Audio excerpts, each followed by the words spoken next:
So, Confronting Cancer. Now, I have to say, this is more or less a continuation of my talk on improving your immunity. They are basically one that follows the other, and you'll see why.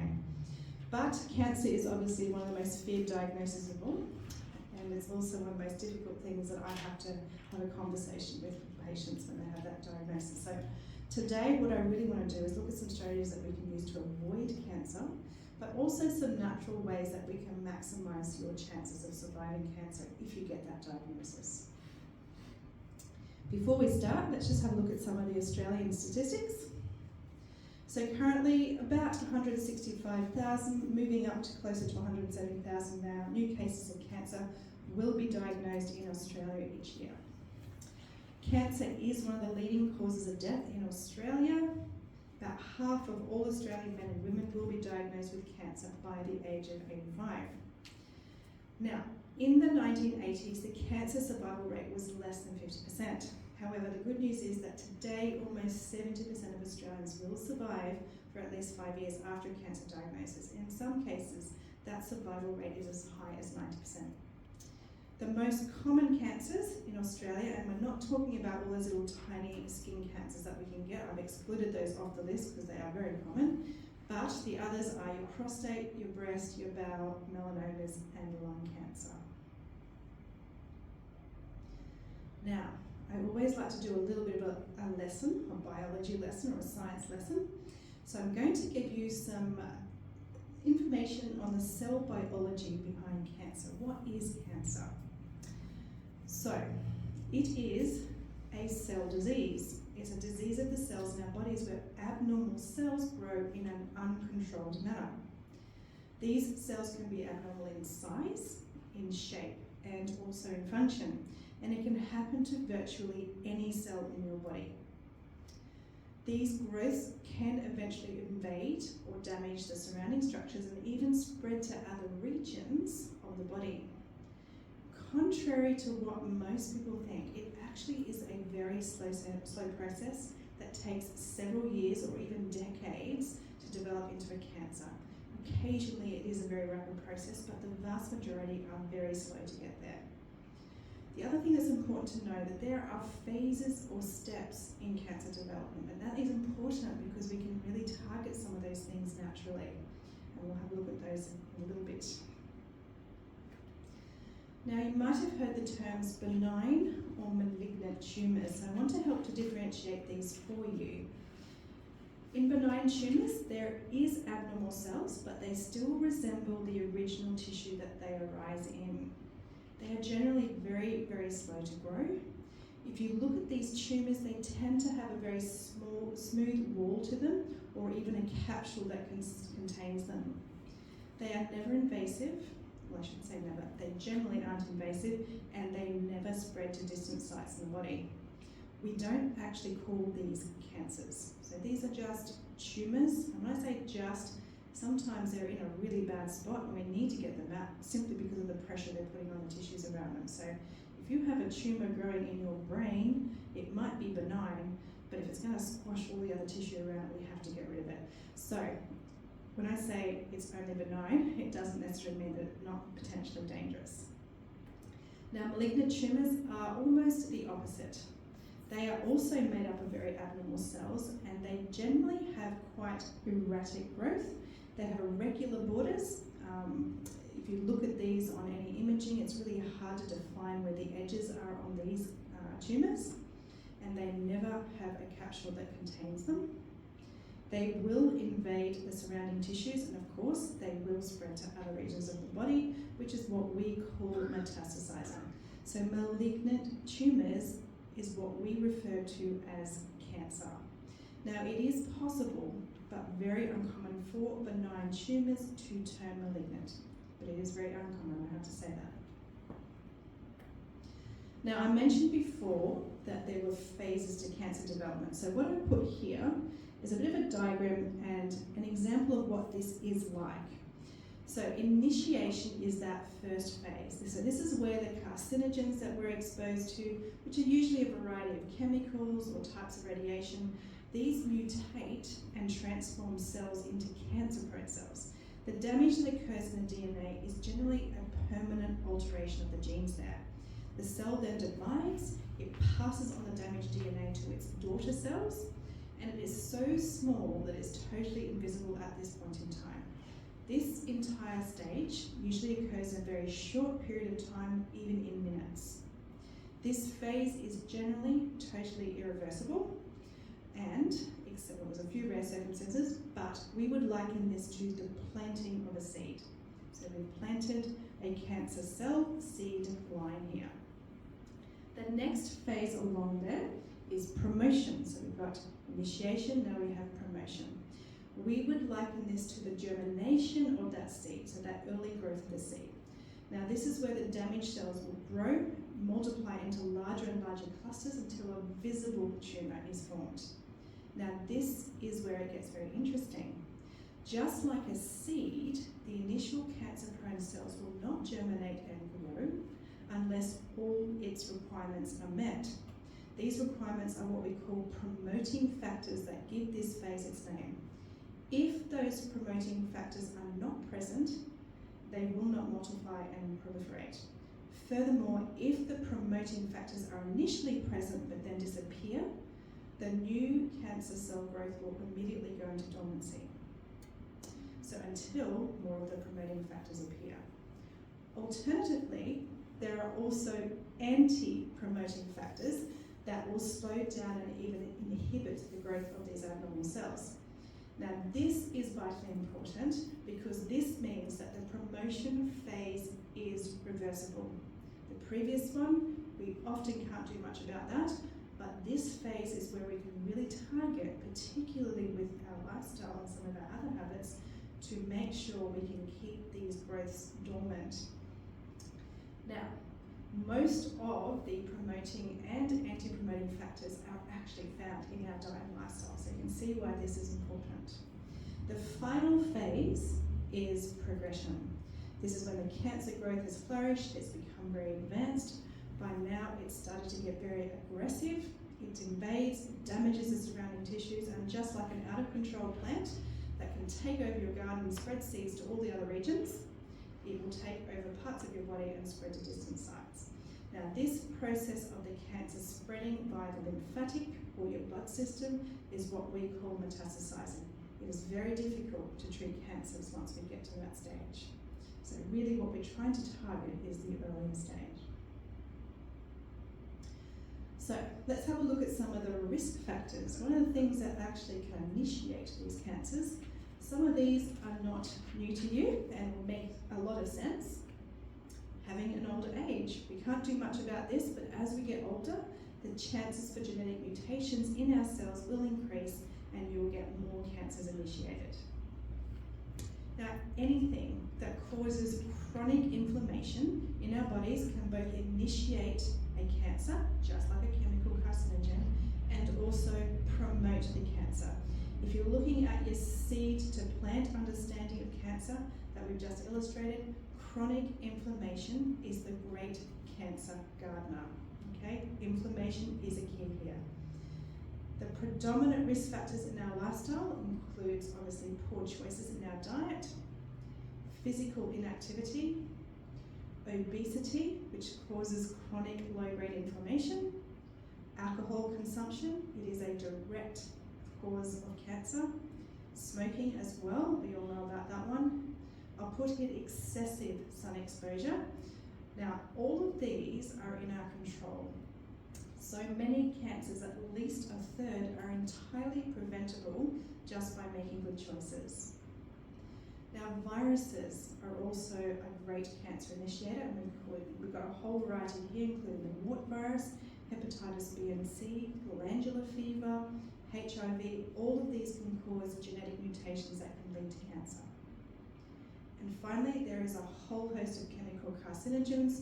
I spoke about two of them, tobacco and alcohol, but there are thousands of these carcinogens that we can be exposed to in our environment.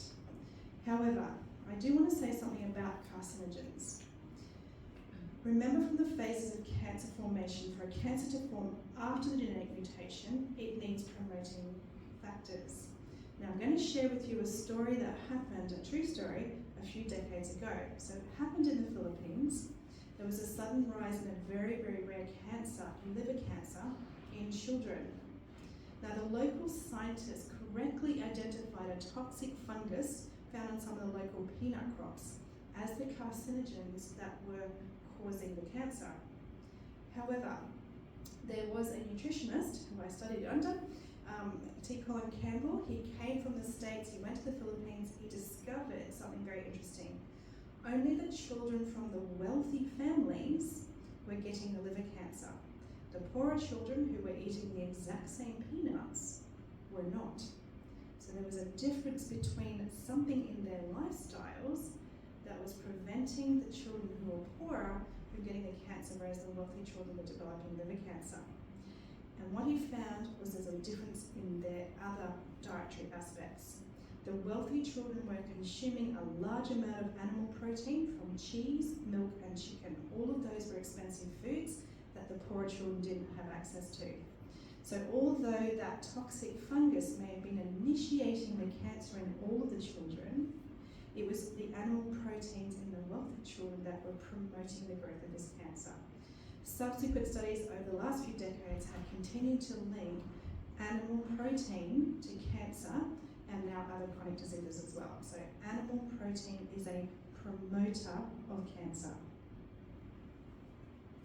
So just a quick word about genes. Genes are not static things. Once you've got them, that's the end of the story.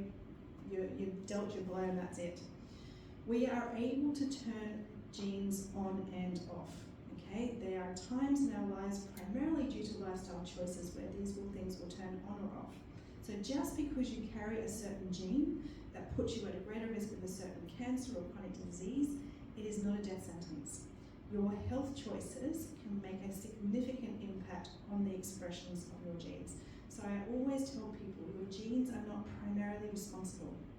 They are there, they are dormant, you have to be more careful, but they are not primarily responsible. It's actually your lifestyle that is. So there are two basic factors that will make you far less susceptible to cancer. This is why I said that the talk on immune health is vital when it comes to unresolved cancer.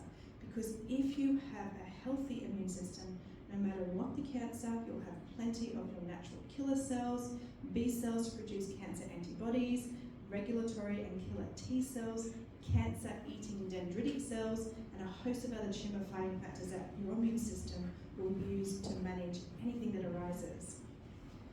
The second one is lowering the inflammation in our body. Now, these are not mutually exclusive concept. It is vital to reduce your inflammation to have a healthy immune system as well. So, based on what we've just talked about so far, I'm actually going to show you my protocols for managing cancer naturally. Before I share with you about how we do that, I will just remind you that if you are treating your cancer with mainstream medicine, this is not a recommendation in any way to replace your treatment. You certainly can use all of these principles that I shared to help prevent cancer and also to manage and enhance your chances of survival. So the vast majority of my patients still use mainstream medicine, but in addition, they use these things to help them improve their chances of survival. First and foremost, I always remind people, include God in your health journey. This is evidence-based medicine. Even with our own human research, scientists have shown that having an active spiritual life leads to an improved immunity. It lowers your risk of developing cancer, and also you will have better outcomes from cancer treatment if you do develop cancer. So that's evidence-based medicine for having an active spirituality.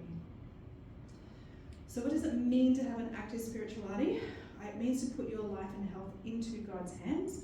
We are wonderfully and fearfully made by God, each of us individually. He knows all the workings of our minds and body, therefore it makes sense to go to the greatest physician of all. And ultimately, He's provided these things for us. But here's a couple of verses that I always like to remind people. God tells us in Jeremiah 30, verse 17, that He is the restorer of our health. He says, I will restore health to you and heal you of your wounds, says the Lord. The other important thing is if you've received a diagnosis of cancer, one thing that really does help is taking it to someone you trust within a church community. And I love this verse because it reminds us of this. James 5, verse 14 and 15, it says, "If anyone among you is sick, let him call for the elders of the church and let them pray over him, anointing him with oil in the name of the Lord. And the prayer of faith will save the sick, and the Lord will raise him up. And if he's committed sins, he'll be forgiven." So it is important to think about the concept of being anointed. And I'll just share a little bit of a journey that we had with our son about 2 years ago now. He was diagnosed with a very, very large tumour in his spine and lung. So it was about the size of a very large grapefruit by the time it was found. And by the time the surgery, he was have surgery, he could barely even walk anymore. So it was quite aggressive in terms of where it was pressing on. It was pressing on his heart, on his trachea. It narrowed down to about 4 millimetre by the time they managed to get it out. So he was 16 at the time and he got this diagnosis. Now he is a boy that was on the way up. He had his whole life planned ahead of him. He knew where he was going, he was going off to uni, he was doing all this stuff. And really God wasn't really a part of his life in a major way. He believed, he went to church, he enjoyed the experience, but it was a defining moment for him. So he came out of that neurosurgeon's office and the first thing he said to us is, "I need to get anointed. Can we please go and get anointed?" And he told us who he wanted to do the anointing, so we went through that process. From that point on, he went from a boy who was obviously very fearful to having trust and faith that was going to work out. So there is something precious about having that experience of knowing that you have a creator who can restore your health or who is in control anyway, so that you don't have to be the one that does all this. Being a mum in that situation, I tell you, it was a hard call for me to keep putting my faith, but I also had lots of people praying for us as well, and that helped us through that experience as well. It is a tough thing as well. Sometimes I think it's easier to go through it yourself than to watch a child do it. Alright, so here's my first prescription. Read, meditate on the Word of God, the Bible every day, and pray every day, not just once but throughout the day. It will keep you connected to your source of life and restoration.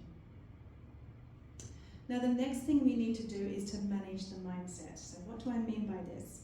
It's the stress and anxiety in our lives.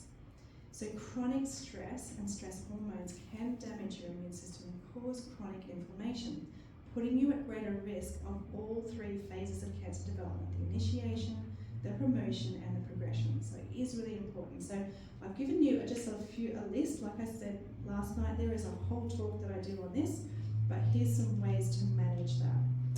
Take time out, obviously, to rest. Think positive. Seems like a no-brainer, doesn't it? But it's actually not that easy to think positive when you've just been given a diagnosis, but it does help. Have an attitude of gratitude. It will help to build up resilience to the stressful situations. Share your load with someone who you can trust, so you don't have to bear that burden alone. Foster that spirit of forgiveness. Eat a healthy diet, which we'll talk a bit about in a minute. Get some regular physical activity.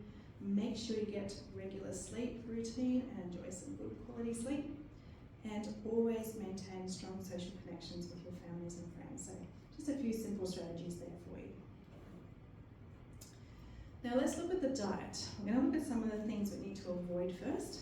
Now the foods that are pro-inflammatory, have an adverse effect on our immunity, include processed and red meats, saturated fats, particularly from animal products. They're highly inflammatory and have strong links to promoting cancer as well. Processed sugars, and all of the highly processed food from any sources. So anything with the white flours, white rice, white pastas, flaked puff cereals, soft drinks, etc. You name it, you can throw it onto that list of highly processed foods. Now diets high in animal products, saturated fats and processed foods are all pro-inflammatory. And don't forget, earlier in the talk, I talked about animal proteins as well. That promotes cancer growth. So researchers found very strong links between all these types of foods on this slide and an increase in the number of cancers, including both breast and colon. Let's talk about the inflammatory food additives that we need to avoid. MSG and all of its related compounds, which they've always found ways to deviate slightly from the original to trick you, but you want to avoid all of these things. Any of the artificial flavours, colours and preservatives, artificial sweeteners, and here's an interesting one, hydrolyzed vegetable proteins, used a lot by people who are on plant-based diet, but is highly processed and quite toxic to our systems. So that's just a few. There are so many others. There are volumes written on the number of additives out there. And look, if you look at an ingredient list on a packaging, if there's a lot of numbers on there, it's probably best to avoid that food. Now, the diet. So these are the anti-inflammatory foods that boost your immune system. Of course, these are found in that whole food. So eating your food in the least processed form, plant-based. So all of your fruits, vegetables, nuts, seeds, grains, etc. Lots and lots of amazing natural compounds, anti-inflammatory nutrients, antioxidants, and fibre. So, fruits and vegetables. Include a rainbow of colours on your plate. Just increasing these alone has significant benefits on enhancing your immunity and reducing cancer risk. You also have all your whole grains, nuts, seeds, and legumes. They have a whole variety of properties and anti-promoters to the growth of cancer. And there's also a strong link between low-fat diets and enhanced immune system function. Now we're going to look at some specific natural compounds in the foods and herbs, and they've been particularly implicated in preventing cancer. So research has actually found a whole host of these compounds, which you can get from a healthy diet and lifestyle. Generally, research has also shown that if you have these as an antioxidant supplement, they don't reduce your cancer risk, whereas the whole food source does. So whenever you extract something out of a plant, it's no longer able to interact with all of the other things within that plant, and so you often get potentially the opposite effect. So where possible, avoid supplements unless you have a deficiency. Try and get things from the whole food source. So bioflavonoids, found in all of your fruits and vegetables, lots of colours there. Omega-3, these are found naturally in the plant-based diet in your ground flax or linseed, your walnuts and your soybeans. You will not get the anti-cancer benefits from having it from an animal source. Vitamin C, found in citrus and berries, and E, found in almonds and in green leafies, and the beta-carotene is found in carrots and lots of your orange vegetables. The lycopene, found in tomatoes and watermelon. To get the benefit from lycopene though, you have to cook your tomatoes. Curcumin, which you find in the turmeric root. Minerals such as selenium, found in Brazil nuts and a little bit in sunflower seeds as well. And don't forget the all-important fibre. Lots of that found in your whole grains, some in your fruits and vegetables, and you need at least 40 to 45 grams a day to get the anti-cancer benefit.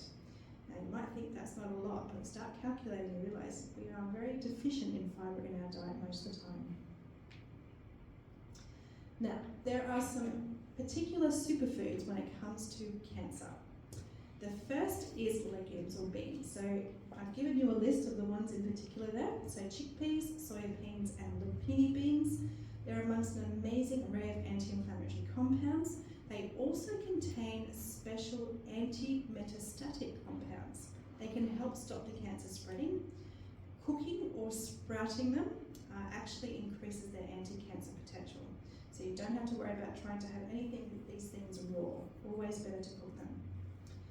Well, in fact, I don't think you could have any legumes raw, but that's my opinion. Okay.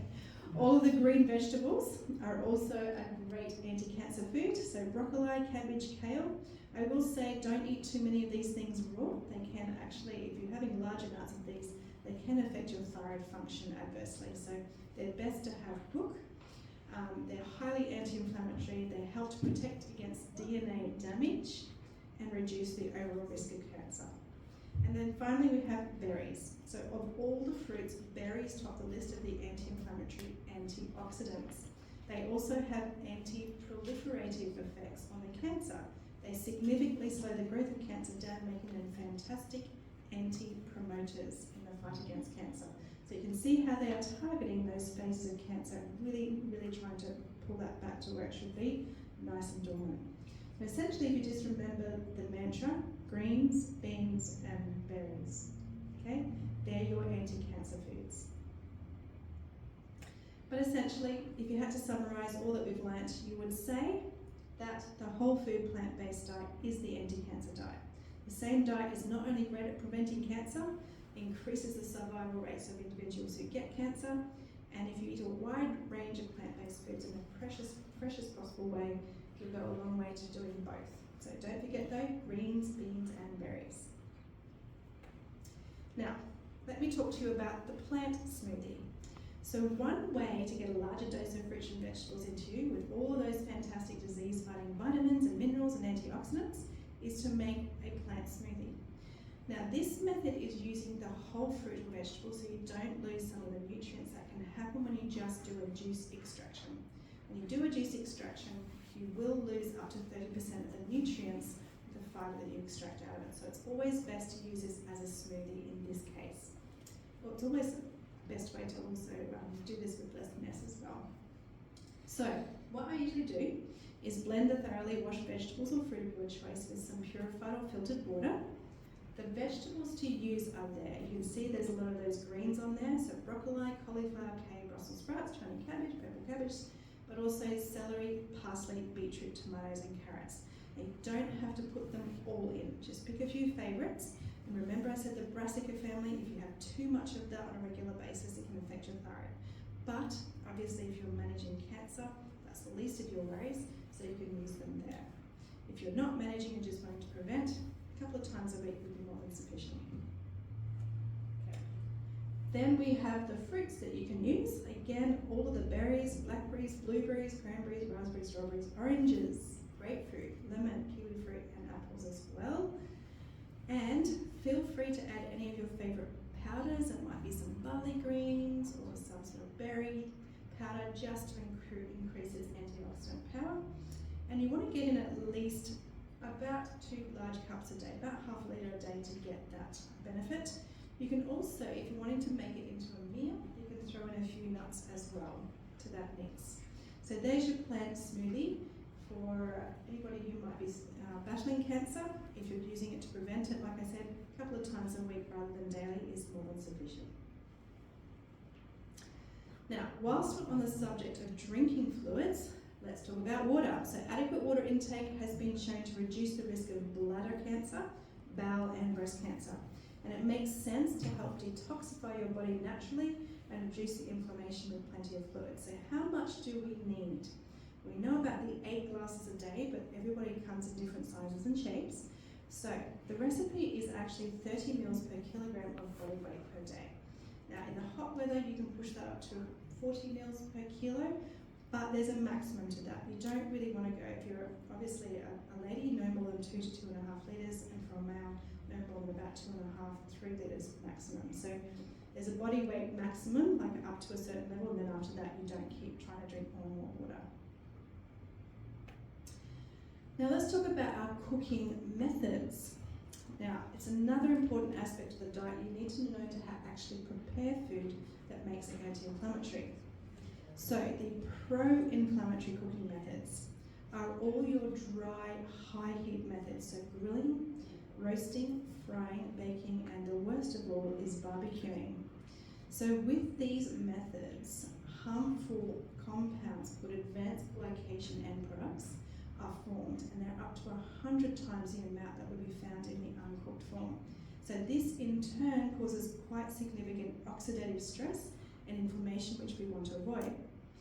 Foods that are particularly sensitive or susceptible to forming these AGEs are meat, cheeses, egg, butter, cream, margarines, and oils. So these are the pro-inflammatory cooking methods. The best way to cook your food, or to use your food, obviously you can have it raw, such as your fruits and vegetables, nuts and seeds, in their whole or raw uncooked form if possible, or even a salad, or reducing that heat. So if you look at what you fry things at, we're talking over 200 degrees Celsius. When you're using water, what temperature does water boil at? 100 degrees. So you're not going to get higher than 100 degrees. So preparing with moist, lower temperatures, such as boiling and steaming and poaching and soups and stews, are a much better way to cook your food. You can use a slow cooker as well. That often is a lot lower temperature as well. I will say that doesn't mean you can't bake potatoes or put things in the oven at any stage. Remember, the ones that are particularly sensitive to forming those AGEs are animal products. So they're the ones that if you're having animal products, you really can't afford to use those high heat methods. But where possible, try to use the moist heat methods. Now, just to remind everyone, at this point there are dozens of carcinogens and co-carcinogens that work with the carcinogens. There's tumour promoters, tumour accelerators, and the many chemicals found in cigarettes. So they cause the formation of and then the growth of multiple cancers. Now, with alcohol, there is no safe level with regard to cancer risk.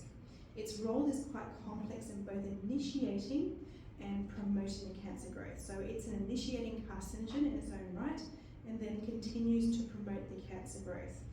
Any amount of alcohol will increase your cancer risk, and the more you drink, the greater the risk. So cancers of the pancreas, prostate, mouth, throat, esophagus, liver, colorectal, breast and melanoma have been linked to alcohol. I would like to add to this list as well is that we need to avoid contact with and breathing in lots of those household chemicals as well, and garden pesticides. So try to avoid some of those harmful ones and stick to very simple cleaning and gardening methods. Let's look at exercise. So physical exercise, physical activity has an important role to play in cancer protection. Research has shown that it reduces the risk of developing colon cancer by 30%, reduces the risk of developing breast cancer by 25%. It's also been found to reduce the risk of bladder, endometrial, esophageal, kidney and stomach cancer. Now, some of the mechanisms for reduced cancer risk are known.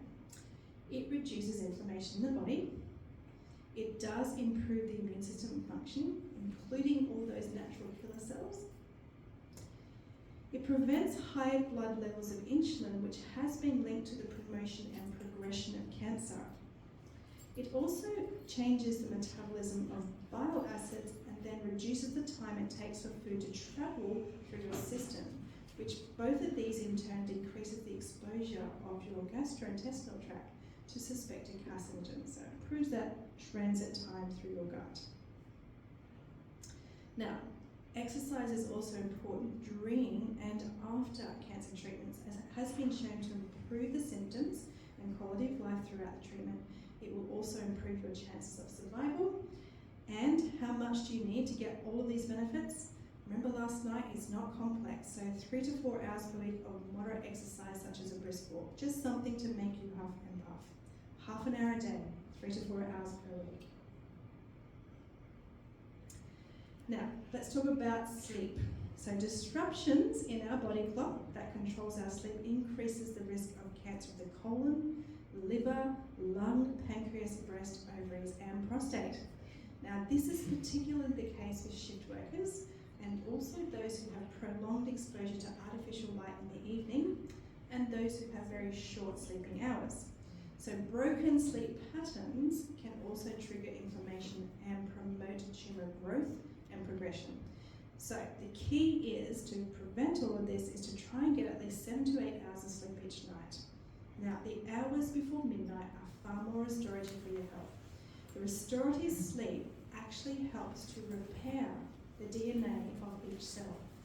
Now, there is also a greater production of anti-cancer chemicals or cytokines, and they are there to prevent cancer during sleep.